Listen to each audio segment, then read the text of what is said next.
Hello, bachcho. Let's solve this question.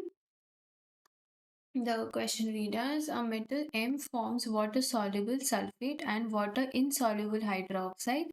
Its oxide MO is amphoteric in nature and possesses high melting point. So यहाँ पे आपके पास क्या क्या चीज़ें दी हैं दैट आपके पास मेटल है M जिसका जो सल्फेट है, और अगर आप सारे मेटल्स देखो वो कौन से हैं, ग्रुप 2 एलिमेंट्स हैं, ग्रुप 2 के हैं। तो मतलब आपका क्या बनेगा, MsO4 बनेगा। MsO4 है जो वो वाटर सॉल्युबल है। ओके, देन आपका है hydroxide that is MOH whole twice, क्योंकि बेरिलियम ये मैग्नीशियम +2 का चार्ज कंसिस्ट करते हैं। सो ये जो है ये वाटर इनसॉल्युबल है, राइट। देन आपके पास ऑक्साइड है that must be MO only. वो क्या है, amphoteric in nature, amphoteric and have high melting point.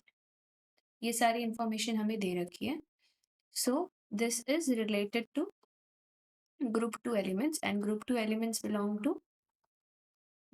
to S block. So this is a question from S block elements, and आपको simple जो reactions हैं वो पता होने चाहिए इसके लिए, और simple जो उसके trends होते हैं, that should keep kept in mind. That is the key concept for this question. Okay, so coming to the question, यहाँ पे हमें बोला है कि जो सल्फेट है वो soluble है। soluble है मतलब जो M प्लस हो जाएगा, M2 प्लस हो जाएगा, एंड सल्फेट आयन आराम से टूट सकते हैं। मतलब उसकी लैटिस एनर्जी जो पैकिंग एफिशिएंसी है वो कम है।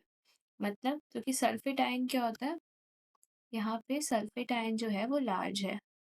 ओके, सो M प्लस अगर स्मॉल होगा तो लैटिस एनर्जी कम होगी, क्योंकि देन पैकिंग एफिशिएंसी कम हो जाएगी, क्योंकि अगर एक चीज़ छोटी है और एक चीज़ बड़ी है तो आप उसको पैक अच्छे से नहीं कर पाओगे, राइट।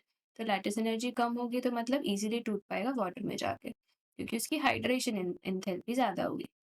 ओके, तो मतलब आपको क्या चाहिए, मेटल जो छोटा है। देन क्या आपको दे रखा है, सेकेंड थिंग आपको दे रखी है जो हाइड्रोक्साइड है आपके पास, वो आपका इनसॉल्युबल है।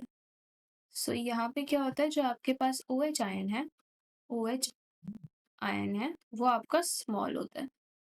और अगर मेटल भी अगर आपका स्मॉल होगा, जैसे यहाँ पे हमने देखा, तो अगर दोनों स्मॉल हैं तो लैटिस एनर्जी ज़्यादा होगी। अगर लैटिस एनर्जी ज़्यादा होगी तो टूटेगा नहीं, अगर टूटेगा नहीं तो सॉल्युबल नहीं होगा, दैट्स वाई।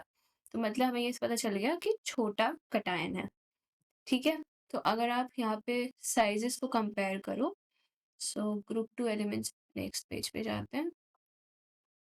ग्रुप 2 एलिमेंट्स कौन से होते हैं, beryllium, magnesium, calcium, strontium, barium. तो नीचे जाते जाते साइज क्या होता है, इंक्रीज करता है। छोटे में आप बेरिलियम और मैग्नीशियम को कंसिडर कर सकते हो, ठीक है।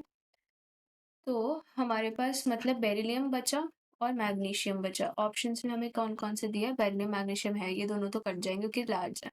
देन दिया है हमें amphoteric, this is a important thing. Amphoteric oxides जो होती हैं वो दो ही एम्फोटेरिक ऑक्साइड्स हैं। एम्फोटेरिक का मतलब क्या होता है, that acts as acid and base also, ठीक है। सो एम्फोटेरिक ऑक्साइड्स जो नोन है दैट इज ओनली फॉर, एक है जिंक ऑक्साइड, एक है एल्यूमिनियम ऑक्साइड, एक है बेरिलियम ऑक्साइड। एल्यूमिनियम और बेरिलियम डायगोनल रिलेशनशिप में आते हैं, दैट्स वाई दोनों शुभ करते हैं, ठीक है। सो करेक्ट ऑप्शन क्या हो गया, मतलब बेरिलियम है आंसर। सो इस चीज से, सिर्फ ये चीज पढ़ के भी आप इसको सॉल्व कर सकते थे, ठीक है। सो करेक्ट ऑप्शन है option A. Thank you, hope you understood the solution well, best of luck.